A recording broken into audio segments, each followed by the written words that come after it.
Tell us about Mary Beth, what sort of a person she is, and obviously you've got to, apart, I know that you're friends, but apart from that you've obviously got to have some sort of acting rapport, haven't you? Oh, yeah. From the first day she worked, we knew that we connected and we worked the same way. You know, we had the same kind of style of acting, and we wanted it to be as believable as possible. And we got along from the very moment we met. And it was just, that was really fortunate for both of us.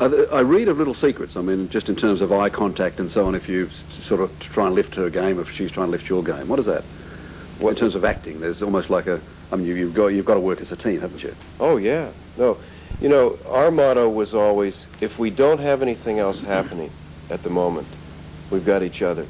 You know, so always tune into each other. We'd always make that eye contact and know that we had that. If nothing else, if the scene was horrible, we'd at least be able to look at each other and know we were there.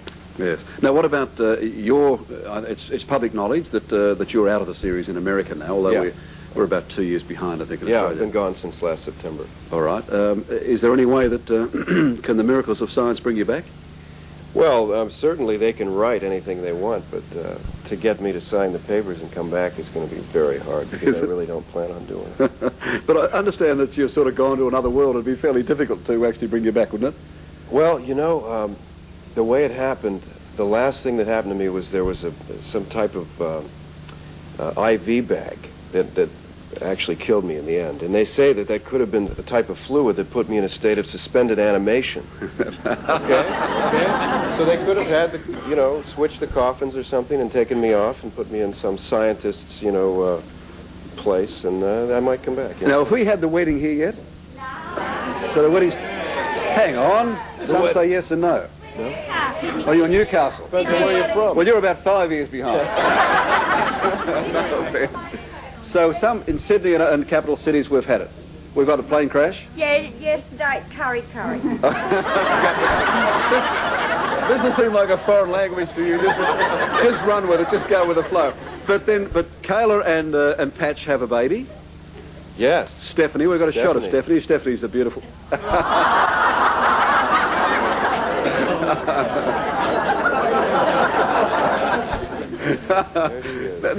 I guess in fact, I don't have a copy of it here, but I had a script from the Soap magazine, actually, of basically the plot of Days of Our Lives. There is no plot. No. Does any soap have a plot? No. But did you guys ever, when you'd sit around waiting to start acting and doing your pieces there, did you ever say, this is ridiculous, it'll never work, or they'll accept anything? Well, if you're going to say that, you better be saying it early in the morning so that you have time to talk to somebody and try to fix it. We did, you know, have some leeway in trying to make it better and changing lines and fixing up the scene so they'd make sense for the characters. Now, what about when they gave you an eye, a glass eye? You objected to that? Yeah, I didn't like that at all. I thought it was, my slogan that I like to use is, if it works, don't fix it. And the patch definitely worked. People, you know, he wasn't Patch without the patch. He wasn't that character anymore. And I felt taking it away was a mistake, and it was. So how did they get rid of the glass eye? It was a horrible fight that damaged the eye socket, and the eye socket was not able to hold another glass eye. Believe that. But the surgery, the initial surgery, was done in my living room by my best friend, who was sort of a plastic surgeon, I don't know. And you lost the eye initially in a fight with your brother? No, with Bo. With Bo? With Bo. It was a knife fight, yeah. They never really showed the fight, but yeah, it was over Brita. Brita? So they've got, I mean, 2 years behind, anything could happen. I mean, we won't even tell them what happens, but basically they're the rough and tumble of the real world. The rough and tumble. Were you kicked out of school in Ohio for having long hair? No. Where'd you get that, Ray? I'll tell you what. You went to Meadowville High, did you? Meadowdale High in Dayton, Ohio.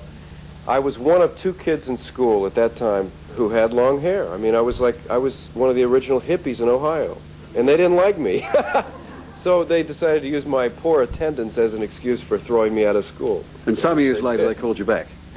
Oh, yes, they called me back for my 20-year high school reunion. You know, which I went to, and it was very interesting. Well, you had to give the speech or something, did you? No, I didn't give a speech. Yeah. No. They wanted me to give everybody an eye check.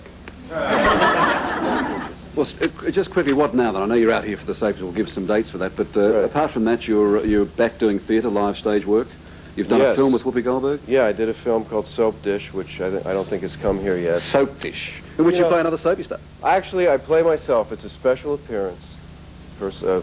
Showed up and I gave out the awards. I opened the movie and I closed the movie, and it was great fun working with Kevin Kline and Sally Field and Whoopi Goldberg, Right. Robert Downey Jr. And I did a play recently with at the Friends and Artists Theater in Hollywood about the last 36 hours of Jim Morrison's life, called Right. The Lizard King. Lizard King. And that's really the most rewarding thing that I've been involved in lately. Did you do that before Days of Our Lives as well? Did I read somewhere that you did it sort of way back when you started, and now you're doing it a second time, or is this the first time you've done? It's the first time I've done Jim this Morrison? particular show. I did Okay. a lot of theater before I did Days of Our Lives, though. Okay. And, TV Soap magazine brought me out here to meet the fans. Okay, I'll give some dates on that. Stephen's going to be tomorrow in Melbourne at the Chadstone Shopping Centre from 1 till 2, and back in Sydney on Thursday at the Westfield at Parramatta 1:15 till 2:15. So Melbourne tomorrow and Westfield on Thursday here. Now you're singing as well. I know we can't put it on you now, but what about singing? Would you like to hear him sing? Yeah! What if we can get you back on Thursday or something? On Thursday, we'd have to rehearse. I have to sing rehearse? the blues. I sing Sing the blues. That's all I do. You like that? Patch sings the blues. Yeah. Okay. We've got a big band here. Yeah. Fine band. Looks great. We can try and work something out. Maybe we can. Anyway, all right, welcome. Thank you for talking to us. All right, thanks. Good luck. Ray. Enjoy Australia. Thank you. Would you please thank Steve?